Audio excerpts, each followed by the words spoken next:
تفتكروا مين هيكتشف سر فريد وسونا؟ هل أنتم مستعدين للمفاجآت اللي هتحصل؟ الجواب هيكون صادم. هل فعلاً أفرا ومارت بينهم مشاكل حقيقية؟ ولا كل اللي بيحصل مجرد لعبة تسويقية ذكية لرفع نسب المشاهدة؟ النهاردة هنتكلم عن أسرار كتير هتنكشف، أولها سر فريد وسونا اللي هيفاجئ الكل. مين اللي هيكتشف السر قبل ما فريد يعترف؟ وهل سيران احتجزت في القصر فعلاً؟ اللعبة النفسية الكبيرة اللي هاليس كورهان بيلعبها ضد شيشيك، هل هتكشف خططها؟ وده مش كل شيء. هل جنكيز هيكتشف إن فريد في خطر؟ تعالوا نشوف إيه اللي هيحصل في الحلقات الجاية. سيران في خطر، وفريد فقد السيطرة على نفسه تماماً، فهل يمكنه النجاة من هذا الطريق المظلم؟ تابعوا التحليل للنهاية قبل ما نبدأ.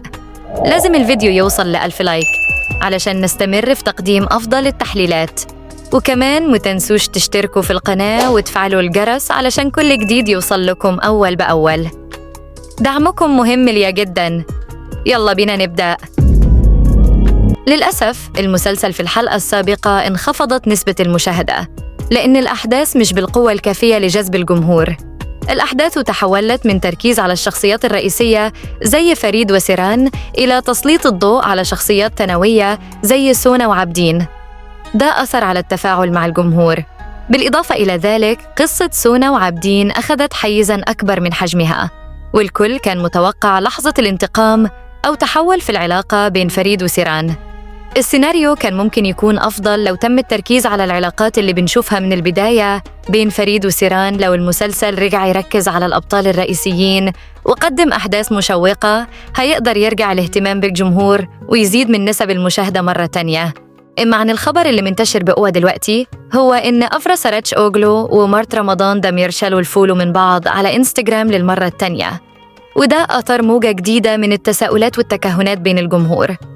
البعض شايف إنهم حتى ما استنوش نهاية المسلسل، وده دليل إن علاقتهم كانت مجرد ترويج للعمل، خصوصاً إنهم رجعوا يظهروا مع بعض مع بداية الحلقات الجديدة. لكن التسريبات بتكشف حاجة تانية تماماً. المسرب أكد إن كل اللي حصل واللي لسه هيحصل خلال اليومين الجايين هو خطة مدروسة من أونور بعد انخفاض نسب المشاهدة للمسلسل. أونور قرر يستخدم ورقة إثارة الجدل من جديد لجذب الانتباه، وده شيء مش جديد عليه لأنه سبق ولعب بنفس الطريقة قبل كده. أما بخصوص أفرا ومارت، فأنا أعتقد إن مفيش بينهم أي مشاكل حقيقية، وده منطقي لأنهم لسه شغالين مع بعض في عمل مشترك. ولو كان في خلافات فعلية كان هيبقى صعب جداً استمرارهم بالشكل ده. إذن اللي حاصل مش أكتر من خطة تسويقية ذكية لإعادة تسليط الضوء على المسلسل بعد التراجع في المشاهدة. وانتوا كمان شاركوني عن رأيكم في الكومنتات. الجزء الأول، السر الكبير. أول حاجة هنبدأ بكشف سر فريد وسونا. السر ده مش مجرد مفاجأة صغيرة، ده سر هيغير حياة الجميع. هنعرف دلوقتي هل فعلاً سيران هتكشف سر فريد قبل ما فريد يعرف؟ وهل سونا هتدفع ثمن غموضها؟ هل سيران هتكون أول واحدة تكشف الحقيقة؟ هاليس كورهان شخص ذكي جداً، مش بيثق في حد بسهولة، وعنده خططه الخاصة لمعرفة أي سر متعلق بالعيلة. جنكيز ممكن يكون أداة في إيد هاليس لكشف السر، لأنه بالفعل بدأ يشك إن فريد عنده سر خطير بيخبيه، وهاليس هيستغل ده كويس جداً. احتمال كبير إن هاليس كورهان يسبق الكل ويكشف السر بنفسه، لكنه مش هيصرح بيه فوراً. جنكيز بقى أقرب لفريد وبيحاول يستغل ده عشان يعرف حقيقته واللي مخبيه. في احتمال إن جنكيز يجمع معلومات من الكاميرات أو المحادثات ويعرف السر قبل أي حد. الجزء الثاني، لعبة هاليس كورهان. دلوقتي خلونا نتكلم عن هاليس كورهان، الشخصية اللي دايماً بتلعب لعبة مع الجميع، ودي مش مجرد لعبة عادية، دي لعبة نفسية. هاليس في الحلقة دي هيبدأ التلاعب بشيشيك بطريقة غير متوقعة. هو بيخطط لتدميرها نفسياً، وهيبقى في حيرة لو كانت شيشيك هتكتشف اللعبة دي أو هتستمر في تحركاتها اللي هتخليها تكون في موقع ضعف أمامه. لعبة بداية النهاية، اللي هيحصل بين هاليس وشيشيك هيكون مفاجأة. هاليس هيلعب دور الشخص الهادئ والمسيطر، وهيبدأ يحرك قطعه في اللعبة زي الشطرنج. على عكس ما يعتقد الجميع، هاليس مش هيبقى في الظل طول الوقت. هو هيتحرك في اللحظات المناسبة ليكسر دفاعات شيشيك ويجعلها تقع في الفخ النفسي، الشيء اللي هيخلي شيشيك تشك في كل خطوة بعد ما تفكر إنها ممكن تكون المنتصر في لعبة هاليس ولحد ما تقرر تترك القصر. إما عن عابدين وسونا عابدين مش هيتراجع. هو قرر يواجه سونا بعد ما طلعت من المستشفى، لكن سونا مش هتكون زي ما كان متوقع. هل هتسامحه ولا هتطلب الطلاق؟ سونا في الحلقة الجاية هتعيش حالة من الاضطراب، خصوصاً بعد كل اللي حصل معاها في الحلقات اللي فاتت.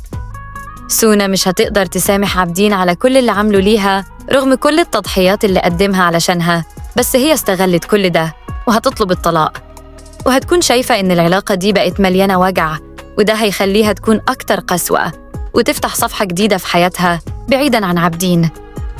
هتكون حاسة إن هي مضطرة تركز على نفسها وطفلها.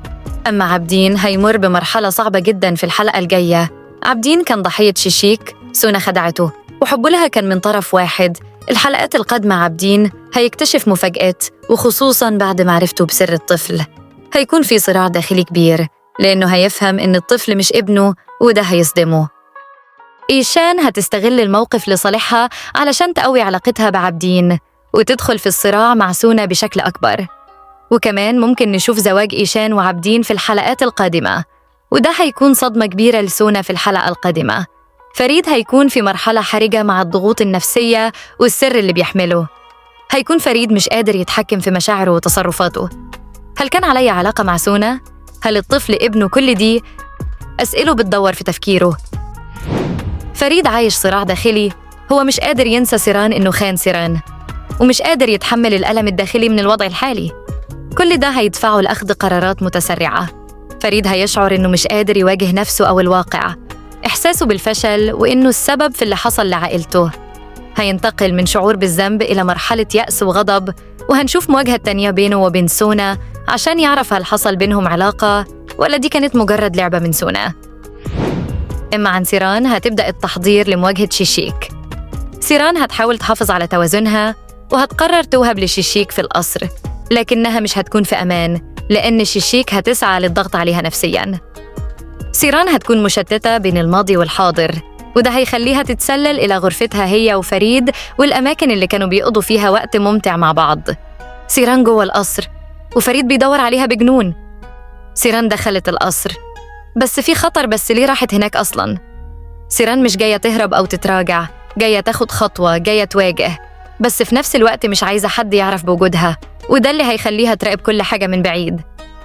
إيفاكات قالت لفريد إن سيران ذهبت لمواجهة شيشيك وفريد ما قدرش يتحكم في أعصابه. سيران هناك؟ ليه؟ وراحت ليها ليه بالذات؟ من غير تفكير فريد هياخد عربيته ويجري بسرعة على القصر، مش مستوعب أي حاجة غير إنه لازم يلاقيها. أول ما فريد يدخل القصر كل اللي في المكان هيحسوا بغضبه. عينه بتدور على سيران وإيده متشنجة، مستعد يقلب الدنيا بس يعرف هي فين. فريد بعصبية: فين سيران؟ في الوقت ده سيران واقفة بعيد مستخبية وبتراقب اللي بيحصل قدامها. شايفة نظرة فريد، شايفة غضبه، بس مش قادرة تتحرك. عابدين يضرب كرام بسبب الشك إنه خطف سيران أو حاول يأذيها. كرام هينكر، بس عابدين مش هيصدق بسهولة وهيضرب كرام بعنف. كرام يبدأ يربط الأحداث ببعضها. سيران في القصر، كرام يبتسم بخبث. هيستغل الفرصة لصالحه، ممكن يكتشف مكانها ويهددها أو حتى يخطفها عشان يضغط على فريد. فريد بيخرج من القصر، بس الحاسة السادسة شغالة بعد المواجهة مع شيشيك. فريد مش مقتنع بكلامها، بس مفيش قدامه حل غير إنه يمشي. بس وهو خارج الإحساس جواه بيقوله سيران هنا، بس هل هيلحق يلاقيها قبل ما كرام يعمل حاجة؟ التوقعات سيران هتفضل مستخبية، لكن كرام ممكن يكتشف مكانها. فريد مش هيستسلم وهيرجع يدور عليها بشكل أذكى. عابدين ممكن يشك إن شيشيك نفسها ليها دخل في الموضوع. لو كرام لقاها احتمال كبير يستغلها عشان يضايق فريد ويكمل انتقامه. كرام عارف كويس إن فريد بيحارب الدنيا كلها عشان سيران، فلو هو قدر يسيطر عليها هيقدر يوجع فريد بأقوى طريقة ممكنة.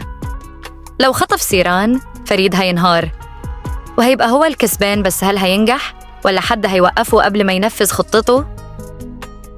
الوضع في القصر بيزداد تعقيداً وكل الشخصيات على وشك المواجهة الحقيقية. ما تنسوش تكتبوا توقعاتكم في التعليقات وتقولوا لي إيه أكتر لحظة مستنين تشوفوها. ما تنسوش اللايك والاشتراك وتفعيل الجرس عشان يوصلكم كل جديد عن المسلسل. أشوفكم الفيديو الجاي. سلام.